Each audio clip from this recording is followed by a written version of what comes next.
आज हम एक ऐसी कहानी की बात करने वाले हैं जो समय और विश्वासघात की हदों को भी पार कर जाती है। ये एक ऐसी कहानी है जो एक सवाल पूछती है, जब एक इंसान से उसकी पहचान ही छीन ली जाए तो वो क्या बन जाता है। जरा इस सवाल के बारे में सोचिए। एक ऐसी दुनिया की कल्पना कीजिए जहां दोस्ती, प्यार, आने वाला कल, सब कुछ बस एक पल में राख हो जाए। तो क्या बचेगा? शायद सिर्फ एक सुलगती हुई चिंगारी। और वही चिंगारी धीरे धीरे एक ऐसी आग बन जाती है जो सब कुछ भस्म कर सकती है। तो हाँ, ये कहानी है धोखे की, अंधेरे में जिंदा रहने की और एक ऐसे बदले की जो अपने आप में एक मिसाल बन जाएगा। तो कहानी की शुरुआत होती है एक हीरो के गिरने से, एक ऐसे इंसान से जिसे यह अंदाजा भी नहीं था कि उसकी दुनिया हमेशा के लिए बिखरने वाली है। मिलिए एडमंड से, एक सीधा सादा नाविक जिसे उसके ही दोस्त एक साजिश में फंसा देते हैं। उसे एक ऐसी जेल भेज दिया जाता है जहां से लौटना नामुमकिन है। और उसका जुर्म कुछ भी नहीं। उस जेल की हालत का अंदाजा लगाइए जरा। दरवाजा साल में बस एक बार खोलता, और वो भी वार्डन की बेरहम पिटाई के लिए। दीवार पर लिखी न्याय की उम्मीदें धुंधली पड़ने लगती हैं, और धीरे धीरे एडमंड का इंसानियत और भगवान दोनों से ही विश्वास उठ जाता है। 13 साल अकेलेपन और अंधेरे में डूबे हुए, ये सिर्फ एक नंबर नहीं है, ये एक इंसान की आत्मा के धीरे धीरे मरने की कहानी है जिसे अन्याय ने जिंदा दफन कर दिया था। लेकिन कहते हैं ना, जब सारी उम्मीदें खत्म हो जाती हैं, तभी किस्मत एक ऐसा मोड़ लेती है जिसकी किसी ने कल्पना भी नहीं की होती। एक दिन एडमंड की कोठरी का फर्श हिलता है और नीचे से एक दूसरा कैदी निकलता है, अब्बे फारिया। वो सालों से भागने के लिए सुरंग खोद रहा था, लेकिन गलती से एडमंड की कोठरी में पहुंच गया। ये एक गलती नहीं, ये तो शायद किस्मत का इशारा था। अब्बे फारिया सिर्फ एक कैदी नहीं थे, वो ज्ञान का भंडार थे। उन्होंने एडमंड को पढ़ना लिखना सिखाया, उसे इकोनॉमिक्स और लड़ाई की रणनीतियां समझाईं, और सबसे जरूरी, उसे एक माहिर तलवारबाज बना दिया। अब्बे के सिखाने का तरीका भी बिल्कुल अनोखा था।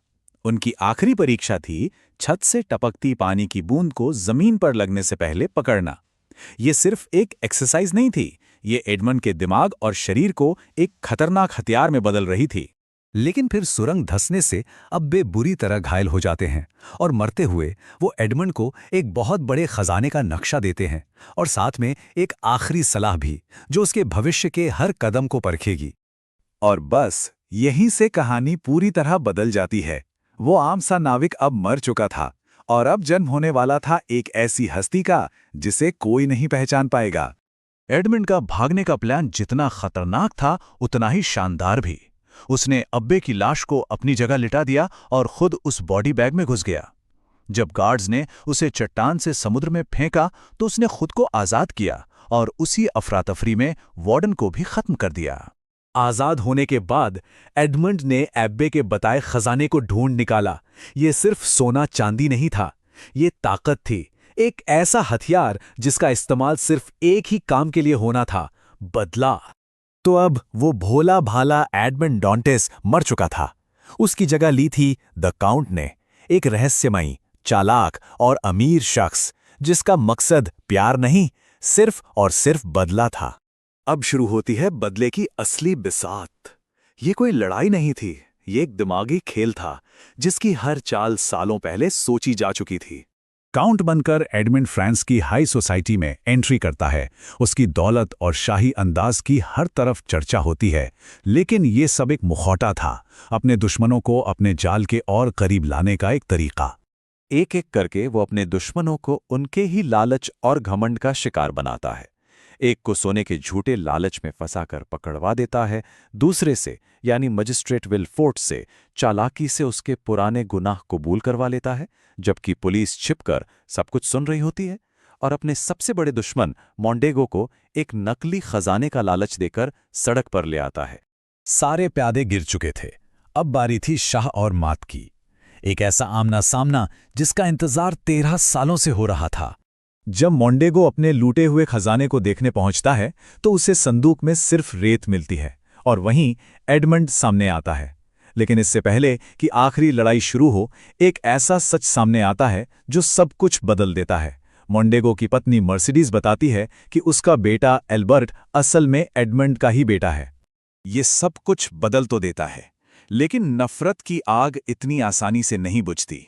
एक तरफ सालों का धोखा था, तो दूसरी तरफ एक अनजाना रिश्ता, और इसी कश्मकश के बीच आखिरी लड़ाई शुरू हो जाती है। मोंटेगो, जो जानता है कि वो तलवारबाजी में एडमंड का मुकाबला नहीं कर सकता, कायरता का सहारा लेता है और चुपके से एक छिपी हुई पिस्तौल निकाल लेता है। लेकिन इससे पहले कि वो गोली चला पाता, एडमंड उस पर हावी हो जाता है और एक ही वार के साथ मोंटेगो की कहानी हमेशा के लिए खत्म हो जाती है। बदला पूरा हो चुका था। आखिर में एडमंड उसी जेल को खरीद लेता है जो उसके दर्द की निशानी थी। ये उसका आखिरी काम था, अपने अतीत पर जीत हासिल करने का और ये पक्का करने का कि जो अन्याय उसने सहा वो किसी और को कभी न सहना पड़े। तो सवाल ये उठता है कि जब बदले की आग बुझ जाती है तो क्या उसके बाद राख के सिवा कुछ बचता है?